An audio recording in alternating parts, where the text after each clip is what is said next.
गरीब साध साध सब नेक हैं, आप अपनी ठोरी। जो सतलोक ले जाएंगे वो साधु कोई और।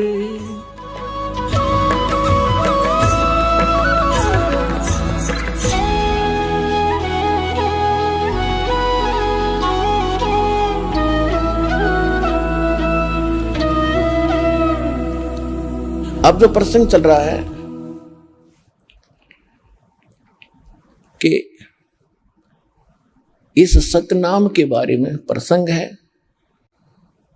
और प्रसंग है कि सदग्रंथ कौन से हैं, सदग्रंथों में को आधार माने तो वो कौन से ग्रंथ है। जैसे श्रीमद् भगवद गीता अध्याय नंबर 16 के श्लोक 23-24 में स्पष्ट कर दिया है कि शास्त्र विधि को त्याग कर जो मनमाना आचरण करते हैं उनकी न तो गति होती है यानी मोक्ष नहीं होता, और न कोई सुख होता है, और न उनकी कोई सिद्धि साधना प्रफुल्लित होती है, कोई सिद्धि प्राप्त होती है। क्योंकि सिद्धि से ही तो हम सतलोक जाएंगे। सिद्धि माने एक ताकत आएगी हमारे अंदर भक्ति से। तो हम पहले इस ताकत को यहीं बर्बाद करते रहे, किसी को आशीर्वाद दे देते, किसी को बद्दुआ दे देते, यहीं पेंचर कर लेते थे। अब पेंचर नहीं होने देंगे हम इसमें, और उससे कुछ होना ही नहीं। जो शास्त्र भी देता है कि मनमानी बकवाद कर रहे हैं, तो उनमें जो सिद्धि आएगी वो दूसरे टाइप की आएगी, ये ऐसी नहीं आएगी जो हमारे अंदर सिद्धि आएगी। परमात्मा गरीबदास जी ने अपनी वाणी में लिखा कि शब्द महल में सिद्धि 24, हंस बिछोड़े विश्व बीसा। यानी हमारा जो मंत्र है इसमें 24 सिद्धियां आ जाएंगी, लेकिन इन सिद्धियों को तुम प्रयोग ना करना, ना तो बात बिगड़ जाएगी। वो कौन कौन सी सिद्धियां हैं वो दिखाते हैं आपको गरीबदास जी की वाणी में। शब्द महल में सिद्ध 24, हंस बिछोड़े विश्व बीसा। कि जो मंत्र हमने आपको दिया है ये सतनाम और प्रथम मंत्र, इसमें 24 सिद्धियां आपको प्राप्त हो जाएंगी। और जितने आज तक अन्य जितने भी सिद्ध हुए हैं, जैसे इनमें अष्ट सिद्धि ही इनके पास है, 8 सिद्धि होती है इनके पास। और इन 8 सिद्धियों में से किसी को 1 प्राप्त होगी, किसी को 2 प्राप्त होगी। इसी में हल्दी की गांठ पाकर पंसारी बन गई है, और हमने ये महापुरुष मान लिए। सिद्धि क्या चीज है? सिद्धि इतना काम है जैसे चींटी होती है, चींटी कीड़ी। वर्षा के दिनों में आप देखते हो कुछ तो चींटी होती है पंखों वाली। तो पंखों वाली जो चींटी होती है वो अन्य चींटियों से सुपीरियर मानी जाती है उनकी दृष्टि में, कि ये आकाश में उड़ जाती हैं। ओहो, ये तो पता नहीं क्या बन गई। और जब वर्षा का महीना आता है, सावन के महीने में ये बाहर निकलते हैं, गर्मी अंदर गर्मी हो जाती है, तो बाहर निकलते ये फिर कहाँ, या तो दीपक पर जल कर मरती है वो उड़ कर जाने वाली, या फिर तब उस बल्लभ के चारों तरफ चक्कर काट काट के वो पंख टूट जाती है, फिर अंत में वो चींटी की चींटी रह जाती है, वो कीड़ा का कीड़ा रह गया, वो पंख सारी जड़गी। तो इसी प्रकार ये सिद्धि जिनके पास प्राप्त है, सतनाम वास्तविक मंत्र था नहीं, और अन्य साधनाओं से ने जो सिद्धियां प्राप्त की तो उन्होंने यही उनको झाड़ दिया, उनकी पांख सी टूट जाती है। उसके बाद फिर वो जीव के जीव और फिर 83 लाख योनियों में धक्के खाते। अब गरीबदास जी क्या बताते हैं? शब्द महल में सिद्धि 24, हंस बिछोड़े विश्व बीसा। एक सिद्धि सुरदेव मिलावे, एक सिद्धि मनोवृत्ति बतावे। एक सिद्धि हो पवन स्वरूपी, एक सिद्धि होवे अनुरूपी। एक सिद्धि निस्वासर जागे, एक सिद्धि सेवक हो आगे। एक सिद्धि सुरगापुर धावे, एक सिद्धि जो सब घट छावे। एक सिद्धि सब सागर पीवे, एक सिद्धि जो वो युग जीवे। एक सिद्धि जो उड़े आकाशा, एक सिद्धि परलोक कह बासा। एक सिद्धि तन कष्ट तन जारा, एक सिद्धि जो हंस नियारा। एक सिद्धि जल डूब न जाई, एक सिद्धि जल पैर न लाई, एक सिद्धि बहु चोले धार, एक सिद्धि नीतत विचार, एक सिद्धि पांचों तत नीरम, एक सिद्धि जो बजर शरीरम, एक सिद्धि पीवे ना खाई, एक सिद्धि जो गुप्त छिपाई, एक सिद्धि ब्रह्मांड चलावे, एक सिद्धि सब नाद मिलावे, एता खेल खिलारी खेल, सो हम हंसा प्रगट भेल, 24 को ना दिल चावे, सो हंसा शब्द अतीत कहावे, परासिद्धि पूर्ण पटरानी, सतलोक की कहूं निशानी, सतलोक सुख सागर पाया, सतगुरु भेद कबीर लखाया, परमहंस देखो परवाना, जन कहते दास गरीब दीवाना। अब क्या बताया इसमें कि शब्द महल में सिद्धि 24 और हंस बिछोड़े विश्व बीसा, यह सिद्धि अनजान व्यक्ति का हाथ लागी तो इस जीव को भगवान से दूर करेगी। और जब आप और इस शब्द महल में, इस मंत्र में आप में 24 सिद्धि आ जाएंगी, लेकिन इनका दुरुपयोग शुरू कर दिया तो आपका पंचर हो जाएगा, आपकी पूंजी खत्म हो जाएगी, यहीं रह जाओगे। ना किसी को दुआ दो, ना किसी को बद दुआ दो, ना किसी को आशीर्वाद दो, किसी के सिर पे हाथ ना रखना, आशीर्वाद भरा। वैसे किसी के सिर में कष्ट है, मालिश कर दो खूब, कोई बात नहीं। और एक अपने गुरुदेव और भगवान के अतिरिक्त किसी के चरण नहीं छूना।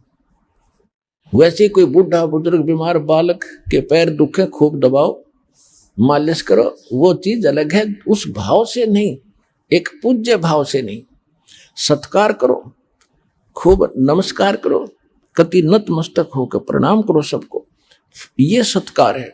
और चरण छूना ये पूजा माता है। तो पूजा केवल एक भगवान और उसके स्वरूप यानी गुरु के अतिरिक्त हम नहीं करेंगे।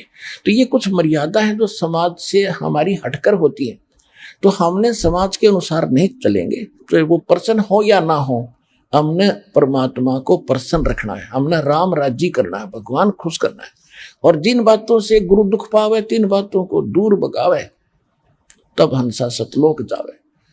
तो इस तरह की कुछ है, ना किसी को बद्दुआ देना, ये भी हमारी हानि होती है, और ना किसी को दुआ देना, किसी को आशीर्वाद भी नहीं देना, तेरे न्यू हो जाएगा, फलाना हो जाएगा, ठीक हो जाएगा, ऐसा खुश रहो, ये नहीं बोलना। नमस्कार करो, प्रणाम करो, नमस्ते बोलो, राम राम कहता कोई राम राम बोल दो।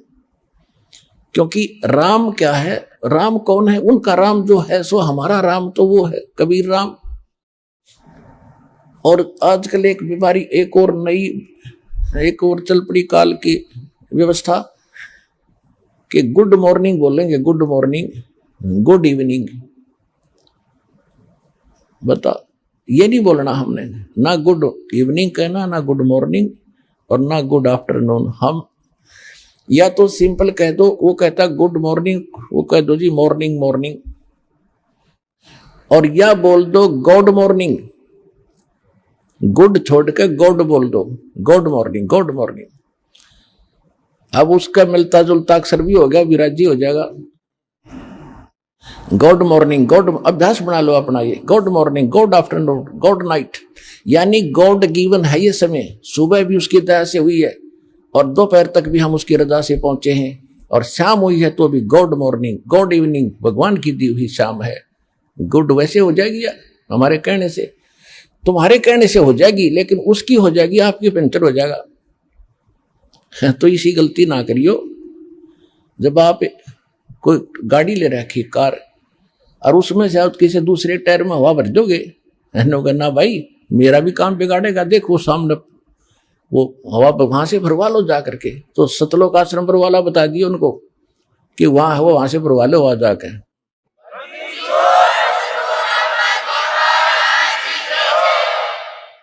तो इसमें क्या बताया है कि शब्द महल में सिद्ध 24 और हंस बिछोड़े विश्व बीसा। हमारे इस मंत्र में 24 सिद्धि आ जाएंगी। अब जैसे इनमें एक एक दो दो सिद्धि थी, उस समय ये पता नहीं हमारे लिए आज अलग भगवान बन गए थे। ये ऋषि में ऋषि क्या बताया एक सिद्धि सुरदेव मिलावे, एक सिद्धि मन वृत्ति बतावे, एक सिद्धि हो पवन स्वरूपी, एक सिद्धि हो अनुरूपी, एक सिद्धि निस्वा सिर जागे, एक सिद्धि सेवक हो आगे। अब देखो, एक सिद्धि निस्वा सिर जागे, दिन रात जागे, यह सिद्धि होगी, दिन रात उसको नींद नहीं आती, बैठा रहता है। आदरणीय गीसा दास साहिब जी, गांव खेखड़ा, जिला बागपत हो गया, पहले मेरठ था। उनके एक शिष्य हुए नेकी राम जी, जो नारी वाले बोले जाते, नारी गांव के थे, वे जाट थे।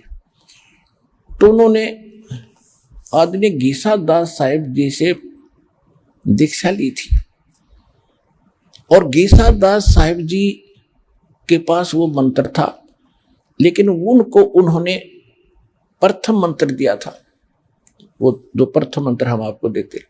तो नेकी राम जी ने क्योंकि ये पिछले स्वभाव होता जीव का, पिछली प्रेरणा थी, कोई तपस्वी था, मनुष्य जीवन प्राप्त हो गया, उसकी वही आदत बनी रही, तो उसने वो नाम नोम छोड़कर और अपनी हठ योग से साधना शुरू कर दी, जिससे उसमें उस प्रथम मंत्र का कुछ ज्यादा जाप करने से उसमें एक सिद्धि आ गई। कौन सी सिद्धि आ गई? दिन रात वो सोए नहीं। एक गांव है यहाँ, गांव जिला सोनीपत, गोहाना से और सोनीपत रोड पर खेड़ी दमकन गांव है, वहां मेरे मामा जी का गांव है। तो दास वहां जाता था, और हमारी जो माता जी और मेरे मामा जी, नाना जी, वो सारे उस नेकी राम के पुजारी हैं। तो उनकी स्थापना का दास को पता हुआ। अब याद आई वो बातें जब शुरू में सुना करते हम, और विशेषकर जब ये भगवान की चर्चा चलन लगी वहां जाकर, तो वो कहने लगे कि हमारे यहाँ बड़े महापुरुष हुए नेकी राम जी। उनकी कथा बताई कि उनका हमने यहाँ बहुत बड़ा डेरा बना रखा है उन्होंने, गांव वाले ने, कि ये महात्मा यहाँ आकर बैठे थे। हमारे गांव से बाहर एक जंगल था छोटा सा बनी में, और कई दिन बैठे रहे। तो लोग गांव से इनका भोजन ले जाने लगे, श्रद्धालु पहुंच जाते हैं। तो एक ने बताया कि हमने इस महापुरुष को सोता नहीं देखे कभी, सारे दिन रात जागता रहता, बैठा रहता है या घूमता रहता है। तो कईयों ने छुप छुप कर देखा, 10 दिन हो गए, 15 दिन हो गए, महीना हो गया, कि भी सोता ही नहीं कभी भी। अल इससे बात पर वो भगवान बना लिया, उसका आश्रम गाड़ दिया, उसकी पूजा शुरू हो गई, और सारे चौड़ चपट। अब पता चला उनके ज्ञान भी नहीं था, वो तो गीसा दास जी से विरोधी भी हो गए थे। लास्ट में एक कथा सुनाया करते, गीसा पंथी बताया करते थे कि उन्होंने कभी मान का वचन बोल दिया था नेकी राम जी। तो कहने का भाव यह है कि एक सिद्धि निस्वा सिर जागे, इस मंत्रों में आपके ये ऐसी सिद्धि आ जाएंगी। तो उस समय वो संत पा किया। अब जितने भी नेकी राम जी के जो अनुयायी हैं, ये सारे ये डले ढो हठ योग करते हैं। और मंत्र गीसा दास जी की वाणी में एक पूरा शब्द है, 8-7 पंक्तियों का। उनमें से 2 पंक्ति हैं, ओम सोहम जप ले भाई, राम नाम की यही कमाई। और वो पूरा एक शब्द है जैसे मंगलाचरण की तरह, उसको मंत्र बोलते हैं, उसमें ये लिखा हुआ है। और इस पूरी वार्तिशी को गाकर इसी को अपना नाम समझे, ये मंत्र है हमारा। और वो कह रहे ये मंत्र जपना है। और ये गरीबदास जी कहते हैं, राम नाम जप कर थर होई, ओम सोहम मंत्र दोई। ओम सोहम जाप जपिए, योग युगतिया धूनी तपिए। तो ये गरीबदास जी ने भी कहा कि नामा छिपा ओम तारी, पीछे सोहम भेद विचारी, सार शब्द पाया जद लोई, आवागमन भौर ना होई। नामदेव जी पहले केवल एक ओम नाम का जाप करते थे। परमात्मा अपने विधानुसार उनसे मिले, अच्छी आत्माओं को मिलते हैं। उनको फिर दूसरे मंत्र का भेद बताया। जब उसने दोनों नाम सिमरण किए तो कहते फिर सार नाम दिया। तीसरी स्थिति में नामदेव जी को जब उनका कल्याण हुआ, नामा छिपा, वो छिपी जाति में थे नामदेव जी और महाराष्ट्र के अंदर रहने वाले थे। नामा छिपा ओम तारी, पीछे सोहम भेद विचारी, और सार शब्द पाया जद लोई, आवागमन बहुड़ ना होई। ऐसे ही धर्मदास जी को परमात्मा ने मंत्र दिए थे, लेकिन उनको प्रतिज्ञा दिला दी थी कि आगे बताना नहीं है। 1997 में दास को मिले परमेश्वर और संकेत कर दिया था कि बेसे खोल दे, मैं आप देख लूंगा। किसी के पास ज्ञान नहीं है और दास को ऐसा प्रोजेक्टर, ये 2003 से हमने फिर ये प्रोजेक्टर शुरू किया, आपके रूबरू करना शुरू किया, सबके इतिहास सामने रख दिए। किसी के पास ये नाम नहीं, किसी के पास यथार्थ ज्ञान नहीं, तो अपने आप ये सारे फेल हो गए। आज जितने भी संत महंत हैं कोई नहीं तो सकता, और श्रेयाम मीडिया के अंदर इंटरनेशनल चैनल पर दास कम से कम 10-15 वर्ष से उनको ललकार रहा हूं कि आओ और चर्चा करो, कोई सामने नहीं आता क्योंकि उनके पास ज्ञान नहीं है, उनको पता चल चुका है।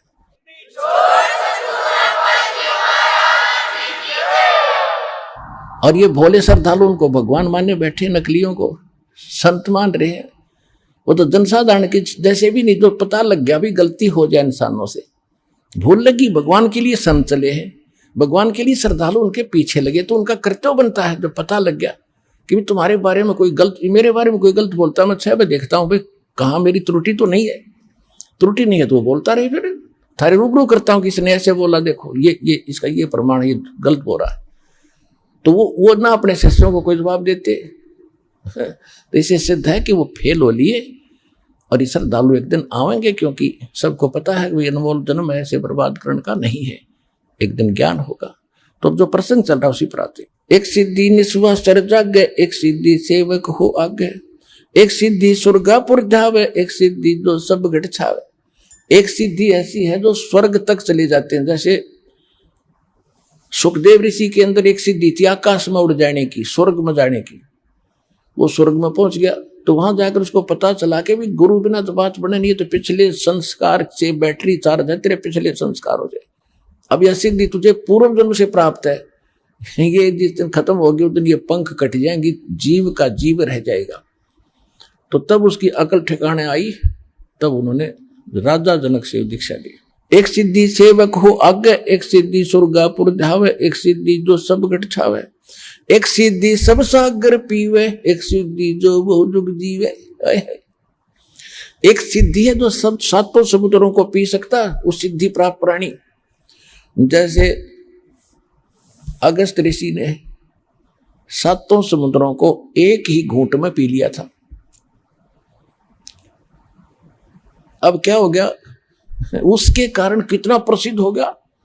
सभी देवताओं ने, ऋषियों ने हाथ जोड़े, प्रार्थना की, महाराज यह तो बात बिगड़ जाएगी, यहाँ का वातावरण नष्ट हो जाएगा, सब पाप लग जाएगा।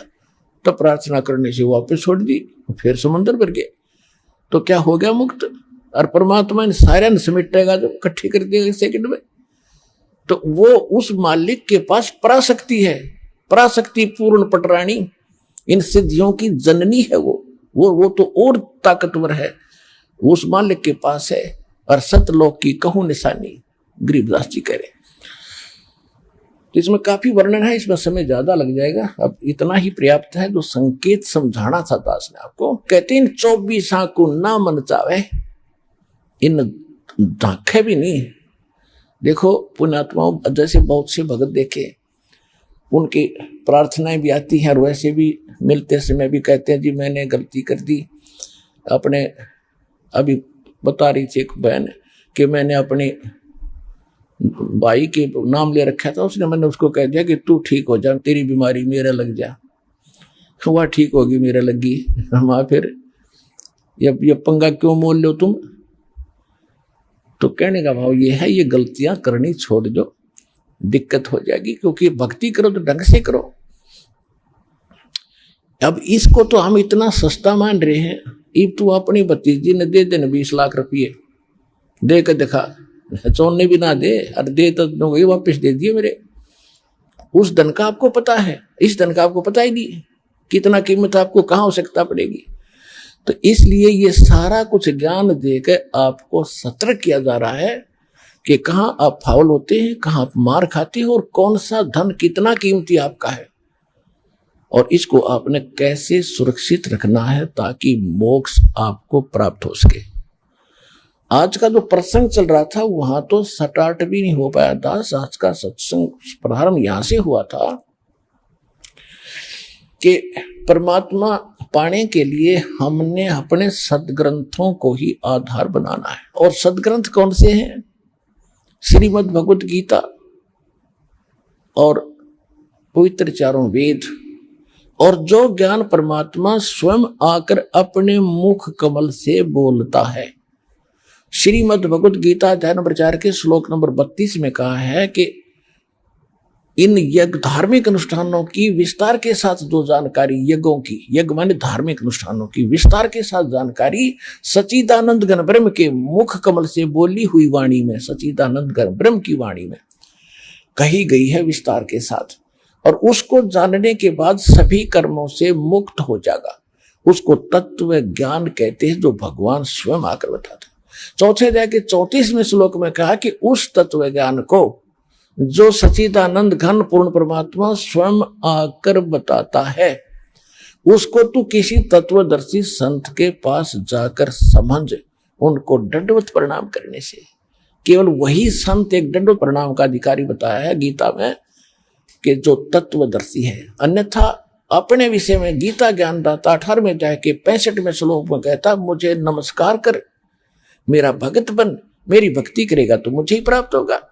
और तत्वदर्शी संत के लिए कहा कि उसको दंडवत प्रणाम करने से और कपट छोड़कर सरलता पूर्वक प्रसन्न करने से वो तत्वदर्शी संत तुझे उस परमात्म तत्व का यानी तत्व ज्ञान का ज्ञान कराएंगे। तो वो तत्व ज्ञान जिससे मोक्ष होगा वो कंप्लीट कोर्स है। और श्रीमद् भगवत गीता और पवित्र वेद, पवित्र कुरान, पवित्र पुराण, ये पवित्र बाइबल, ये इनकम्प्लीट नॉलेज है। Complete knowledge, God given spiritual knowledge, तत्व ज्ञान, वो उससे मोक्ष होगा। वो असली शास्त्र है और उसमें से वेद भी मेल खाते हैं, गीता भी मेल खाती है, और उनमें जो ज्ञान नहीं है वो ज्ञान भी उसके अंदर है, तत्व ज्ञान के। तो उससे मोक्ष होगा। आज का सत्संग ये था, और वो ज्ञान भगवान ही देता है। दूसरा प्रसंग ये चला था कि किसने देखा भगवान? तो जिन्होंने भगवान देखा उनका आपके सामने इतिहास बताया, पवित्र कथा बताई उनकी कि इन महापुरुषों ने भगवान देखा। और ये जो ज्ञान दास आपको दे रहा है ये गॉड गिवन है। ये किसी डूम भाट के गीत नहीं है कि किसी ने रोजी रोटी के लिए अपना दंत कथा बना के बकवाद कर रखी हो। 1400 एकड़ का जमीन का मालिक था, गरीबदास किसान था, गांव छुड़ानी का, कोई भाट भिखारी नहीं था कि किसी कारण से वैसे ही अपनी रोजी रोटी के लिए इन घटती होगी कहानी। ये गॉड गिवन स्पिरिचुअल नॉलेज है। तो मन को विश्वास दिलाने के लिए इन प्रमाणों की इसलिए आवश्यकता है ताकि आपको दृढ़ता आवे और भगवान के मार्ग पर आप दृढ़ रहो, आपका मोक्ष हो जाए। तो वो ज्ञान इस दास के पास प्राप्त है, इस विश्व में किसी के पास नहीं है। अपना कल्याण करो।